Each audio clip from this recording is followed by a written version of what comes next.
Welcome to the Business Spotlight podcast. My name is Kay Cote, and I'm your host for today's episode. And today on the show, we have Abidi, CEO and founder of AgxntSix AI. As my guest, we're going to be learning about his company, his journey to business ownership, best practices that he's learned, and challenges that he's faced to give you that inside look to what it's like to operate a business. Welcome to the show, Abidi. So great to meet you. Thanks for being here today. No, thank you, Kay. Like, honestly, I'm really excited, and the energy you bring, like, I just know it's going to be a great conversation ahead of us. Definitely, definitely. Well, before we dive into all things business, I'd love to share with our audience a bit about you. So take us back as far as you'd like and share a bit about yourself. 100%. My earliest memory was me having an iPhone 3 in my hand and just trying to mess around. I've always been one to tinker with tech. I'm the HDMI guy. Anyone's house, like, they're like, just let this guy go solve it. Anytime I get into a car, I'm trying to mess around with all the buttons. That curiosity and inclination of tech and just trying to figure things out kind of shaped my journey. In high school, started up my first juice business.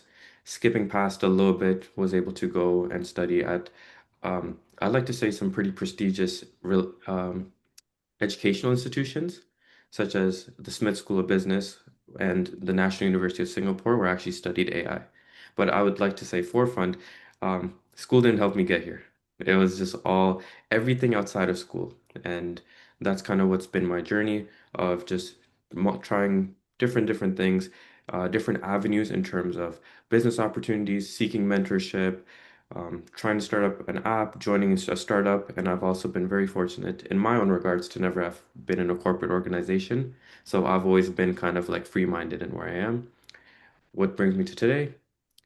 Was very fortunate to learn about AI and be at two startups around 2 years ago that did conversational AI, and now here we are today with my own AI company, which I'm very happy to be in the business and to support local businesses, increase systems, and so on. Oh, A that's little bit of a wonderful. run on. I won't lie, a little bit of a run on. No, that was great. Thank you. Thanks for sharing that about yourself, especially like knowing at such a young age, like this is what you want to do. I think that's really cool. So now you mentioned, okay, so it's an AI company. Now let's dive into what that means. And so tell me about, Agent Six. Like, how did it come about, first of all? And then what are some of the services you offer within it? I appreciate that. So it's been a journey. We've been operational for a year. I am a young founder, and so it's just been up and down since the very beginning. The two companies I worked at, we were doing conversational AI, so voice AI. So if you hear about like they call it like AI receptionist, or if you call into a bank, a newer IVR system. That's where most of my experience is in. And that kind of translated once I finished with those two companies, I was like, hey, like this is an amazing opportunity that I want to bring into the market. So Agent Six at its core was pure voice AI. Like, hey, let's bring AI agents into your phone operations and then see where it kind of goes from there. But over time, realizing that we were actually very early and mature in the market. Like none of the business owners I spoke to really understood the value nor what this even means for their business. But now you have companies like A16Z saying like, hey, this is a whole new market and segment that exists. So start off in voice AI, then I'm like, okay, what are some actual pain points that businesses are running into? And it came into systemizing operations. People are being sold end workflows and these basic automations as these like game changers. And so now today where we stand is we actually do business transformation. My team and primarily we come into your organization, we see where all the bottlenecks are, we map it out for you, and we say, hey, these are the places where like tech would help you. So you don't need AI everywhere. This is where like you'd be able to systemize a few of these steps in your process. This is where AI agents would be beneficial. And then we go ahead and help you actually implement that over a 6 month period. So that's kind of the main vertical that we're in. We're kind of figuring out our niche still. We've been just in almost 12 different industries, just helping out different organizations and seeing like what works, what fits. And from there, the goal of this year is to really just help out those businesses, let them grow, and then see where we kind of want to niche down into. Oh, that makes a lot of sense. You're kind of seeing where your market fit is. And so within the industries that you're currently in, are you seeing any that are starting to surface as like standing out, or is it still kind of like even across the board? So service-based businesses are the most ideal because this is where you actually have a lot of room to cut down on operational cost. Hmm. And that's where just like there's just unnecessary resources being put towards certain tasks that just aren't required anymore.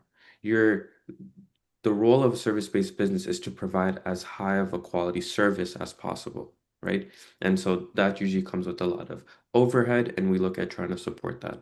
So I would say service-based businesses are for sure where we're heading towards. For me, the insight from like a few mentors that have shared is like they said, find the smallest niche possible, like the smallest of the smallest, dominate it, and then once you're known, then you can start scaling versus like working with a law firm. Legal tech is the most, like I say, one of the most competitive as well as in the medical tech space. So one of the AI companies I worked with was actually voice AI for medical, and that's where there's a lot of funding and a lot of money, but also very competitive. So that's how I'd kind of say service based, and then looking to really find that niche. Nice. I love that. Now you mentioned you and are there other any co-founders, any board of directors or employees that you currently have? For sure. So I have one co-founder. Right now, he is can't really speak about him too much just because he's right now figuring out like a few different things, so he can't publicly be known. But this is actually one of my friends from high school. He is one of the top insurance sales reps in the world. Like, the company he works at, they're a Fortune 50 company, youngest guy leading from the front. And so we're right now just trying to figure out that transition, and we're looking to bring him like, full time and bring him actually in. So that's kind of like my co-founder. Besides that, I just have a very solid team of individuals that I've been very fortunate from God to have just entered in my life. And so we're just all coming together. Ah, that's amazing. Now, who are some of your other team members? Or do you have any like specific roles that are filled for So you? So one of them, his name is Andrew Andrew Milo. He is he has a PhD in AI and computer science. He's been one to where in more corporate settings, he's been actually leading AI adoption for the last like 20 years. And so here now I get to lean on his wisdom and insight that he's seen, but now with the creativity of like myself, because all I've known is AI. All I've known is tech. Like I grew up with an iPhone 3 in my hand. And so I'm able to look at problems a little bit differently and a little bit nuanced and have that little bit like childlike curiosity in when applying and adopting these systems. And Hmm. so that's really been beneficial for myself because I feel like there's a completely new lens, and like you kind of need that because we're entering a new age. We're entering an age that no one knows what's going to happen. Like really, like especially like with how the world is moving right now, this is all cyclical. So like this isn't new, like it's very unfortunate what's happening, but this isn't new. Like, like we can probably look back in history and see, okay, things are happening like this, but AI it's a black hole. No one knows what's going to happen. No one knows what's going to happen in a few months and so on. Yeah, that's good insight. That's very good insight. Now, kind of like moving at the like what you see with the company in the future, where do you see your company going in the next, say, 3 to 5 years? So I'm really, really glad you asked that because where me and my business partner have kind of seen a great opportunity is actually of uniting people and looking at giving back. And how that's kind of being done is right now, like the average person and family is struggling more than ever to make their bills. Two jobs isn't enough anymore. And especially like my home roots are in Toronto, milk is around $8 right now, which Mm. I know growing up it was like around like $3 for a carton of milk. And so we see that there's this need of where there's families and people that are working full-time jobs that need to make ends meet that are trying to figure out how they can actually do that. So we're right here, we're looking at building actually a sales curriculum to teach people how they can actually sell AI, uplift themselves, get knowledgeable to it, to where they may know friends, family, business owners, they may be able to want to have a second stream of income and not have to actually give up their full-time job. So where I see the next, especially the next 2 years, is us really building up this like certification and curriculum to where the everyday person can now come and utilize this opportunity that's ahead of us. Because in the next 5 years, like a lot of these opportunities we see now, there are going to be kind of like shut out. And I don't know if you're talking to business owners all around. I don't know if that's a sentiment that you agree with or don't. But I do see that like the window and gap is slowly converging. You know, you have Jack Dorsey laying off half of his company, saying, "Hey, we have more profits than ever before. We've made last year they made $3.12 billion dollars, and I know that because I just looked at it like just a few hours ago. And they made Mhm. all this money, but they're like, "Hey, I just want to be upfront and just rip the bandage off. And so we're gonna have to lay off half you guys because that's just where the future's headed." And so we want to have that the everyday person that may not have been fortunate enough to have gone into tech their entire life or have a very prestigious corporate job, how can you still utilize this AI opportunity that's in front of you? And so that's kind of where we're headed. Oh, wow. That's really powerful. And I like that you're thinking ahead of, with looking at the times and seeing where your company can grow. And I kind of want to dive into some of the challenges as being a business owner, not only opening a business in today's kind of, climate of, what's going on, but just in a general sense, the challenges that business owners face. What is something that you are currently challenged with or working through within your business? I love that. I'd like to say, me being a like, I would say this is my first time truly being like a founder. I actually got old enough with enough experiences to like take it head on. So I'll say what are some challenges I see as like a first time founder that I would kind of share with like my younger self, and then kind of touch into like what I'm currently facing. So first one is just trying to scale too fast. You want to do everything and everything. You want to hit every social platform. You want to hit every niche. You want to do it all, and you end up doing nothing. So that's the first piece of advice. Like, hey, don't do too much. You know, find one thing, and especially in AI, everything's a shiny object. There's probably 5 AI models that drop by the time we record this to when this is posted, right? Mhm. Yeah. GPT 5.3 came out just yesterday. So here I'm gonna just timestamp us of where we are in like AI world, right? So for all you young founders, don't try to go and build off in 10 different places. And then now where I am today, I would say the best thing to do is work with good people. Understand, find partners in the space. Understand that like yes, it's always great to have like, a big portion of your pie, but working with great individuals takes you so much further, so much more insights.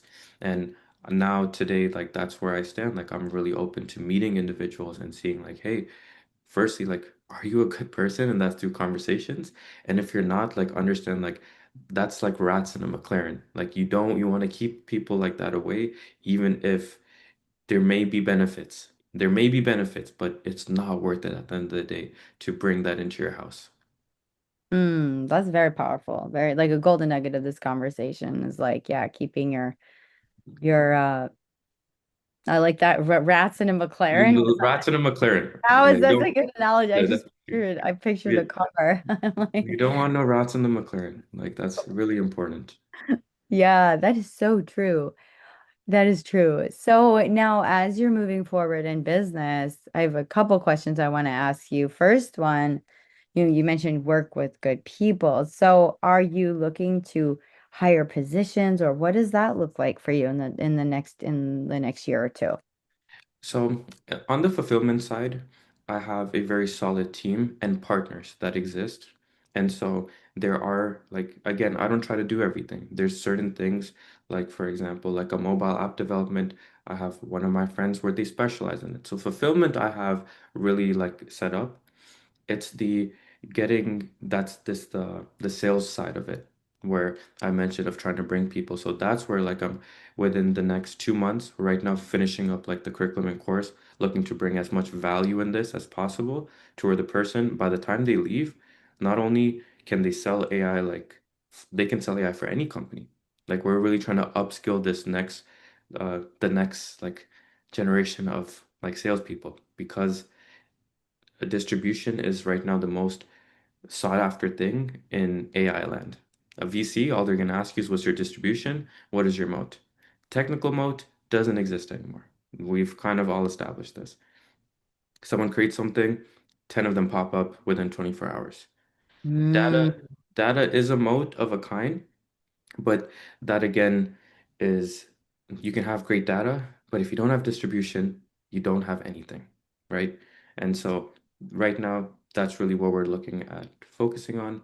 And that's kind of where we're hiring. Like, hey, if you're someone who's an everyday person, you have a job, but you're looking at making a second income stream and utilize this opportunity ahead of you where you're hearing people make crazy amounts of money, like why not let that be you?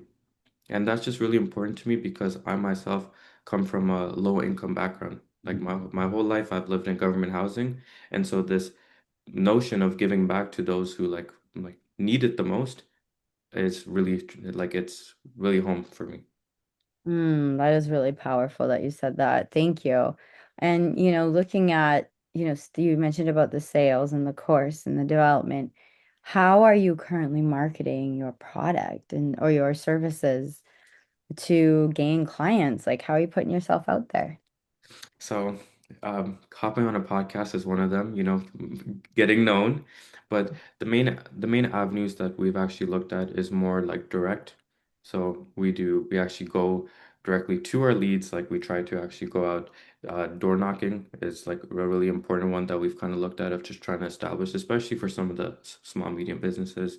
And as we kind of progress, we've started looking into ads, especially with the new Facebook updates, Andromeda.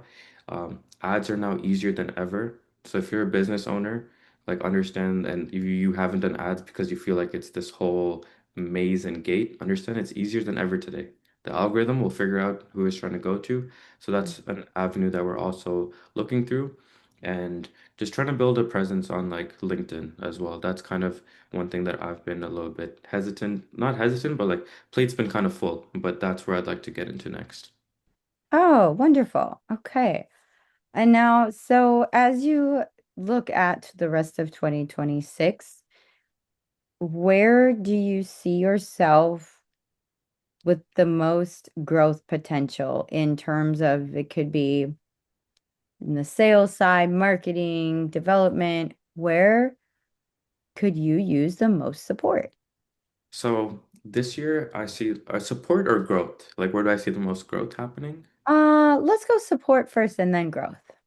So where I could use the most support is for sure on the like the lead generation side, Like there hasn't been a company that's gone bankrupt from too many deals in the pipeline. So that's the one place that I could actually use the most support. And that's something that has been like a trial and error over the past year in terms of tried out many different avenues, attempted it, try to go deep into some. So that would be the main area. And then the biggest area for growth I do see is actually in the sales side because we're finally at a point in the customers and the client's journey where people are actually problem aware. Like you'd be surprised that like I've spoken to so many business owners last year saying like, hey, we provide XYZ AI solutions, which are actually like the leading edge. Like where the products we provide are actually like top grade A+ products compared to what's out there in the market. Hmm. And so, like, these are all the things that we can do. But even with right framing, even with showing ROI, like business owners were just very hesitant. Now, coming to 2026, business owners are more problem aware than ever. And I'm speaking to individuals that are like, hey, like, we know like our competitors are using it. And I'm like, yes, they have been, but they started using it years ago. This isn't like they didn't just 2026 and turn on the switch.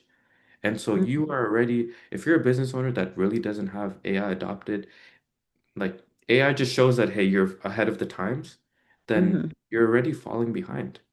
And I'll give you like the my nugget of like what I try to get every business owner on is a new website.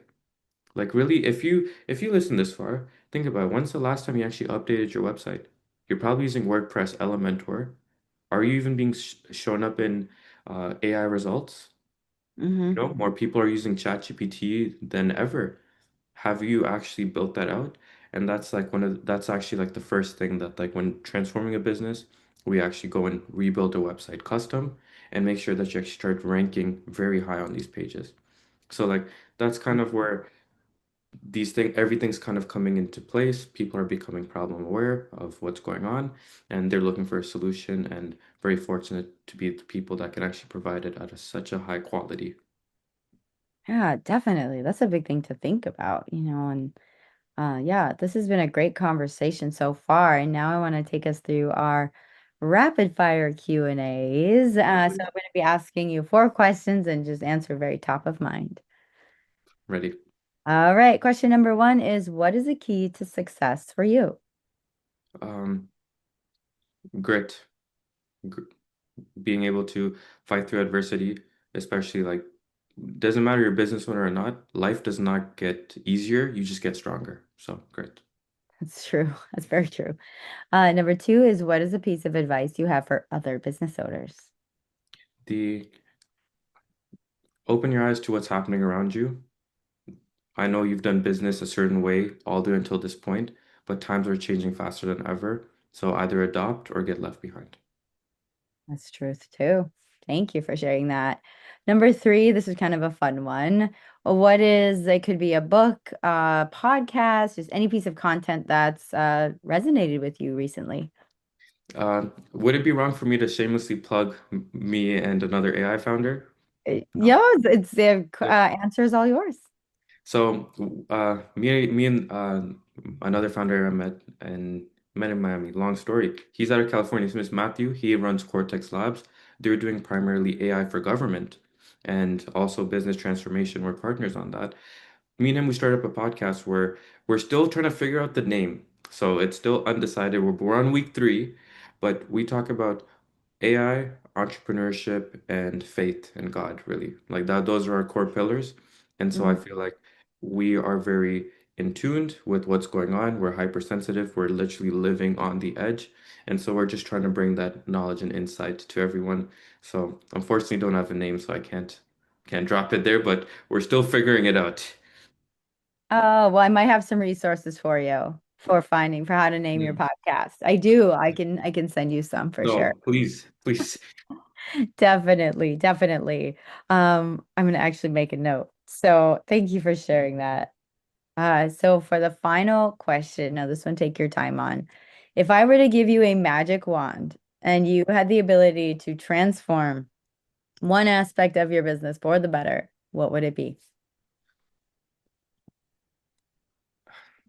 It would be I wish there was another one of myself because I just haven't met an individual that thinks thinks in the way that I do. And the like I've always th since I've known, like I've walked into a business and I just sit there and just see what could I improve. And this was before tech and AI. Like I look at going to a place, I'm like, hey, you're a very busy restaurant. Why don't you guys have like kiosk and things like that? So for years I've been just like consulting businesses in my head, and I even have like a whole list where like I actually emailed the business owner if it's a big problem, like, hey, have you guys looked at this? And so combining that business curiosity and like always looking at ways to fix things, and then now being upskilled with the greatest tools of our time. Starting a business is easier than ever before. Like we have so much information at our hands. The way I've even structured the business and this like the holding structure and everything would have costed tens of thousands of dollars, which was just done in a matter of a few hours using the right information. And so to answer, it's like I wish there was another one of me because when I go into a business, like I haven't met anyone yet. If there is someone, please reach out, but that can come in and actually piece together and also build it. You're not just a sales guy that just knows. Like you really understand the core. Like early on, I would spend weeks in a business. Like no, people would say it doesn't make sense. If you're my client, I'm gonna go spend 2 weeks with you and actually go through every role. And business owner would be like, no, you don't gotta do that. Why are you wasting your time? It's like, I care so much about this craft. I will go knock on doors for you so I can see what it's like to sell your product. I will go into the garage and go look at it. Obviously, I'm not gonna learn it all in a day, but like I will actually put myself so immersed in it. And if I just had another one of those, it would be game over. So Definitely. Ah, well, thank you for sharing that. Really appreciate that. Before we get to the final question of the day, let's help you find people to bring into your yeah, business or learn that, about you. So that would be great. yeah, how can people connect with you and your company online? So I feel like the best place today is LinkedIn. Um, okay, are my socials gonna be in the description? Yeah. So It should be at some point, but yeah, feel free to give your social handles. so so here, best place would be just on LinkedIn. You find my name. We'll drop in the show notes, but also the other place is X. Um, just the company name, AgxntSix. That'd be a great. And then finally, like would be Instagram, abidi.ai is a place you can reach me at. But I'm really trying to build an X presence, so follow me there. I'm trying to I just know like that's where the future's headed. That's the social platform of the future. Oh, well, thank you so much, Abidi. For our final question of the day, what is most inspiring to you today? Most inspiring is people like yourself that are out here and helping other business owners, like really uplifting them. Like I really just appreciate that. Like it's been a while since I've been able to reflect onto my business and like be able to business and life. I wouldn't even say this was all about the business. It was just life and what's happening today. And so I appreciate and my biggest takeaway is Kate, your energy, what you brought to the podcast today. I know even being virtual, like it just felt like we were in the same place. Ah, well, thank you so much. It was a joy talking to you, learning about your business and sharing your bit of inspiration. So I appreciate you. Thanks for being on the show. Hey, thank you. Bye now.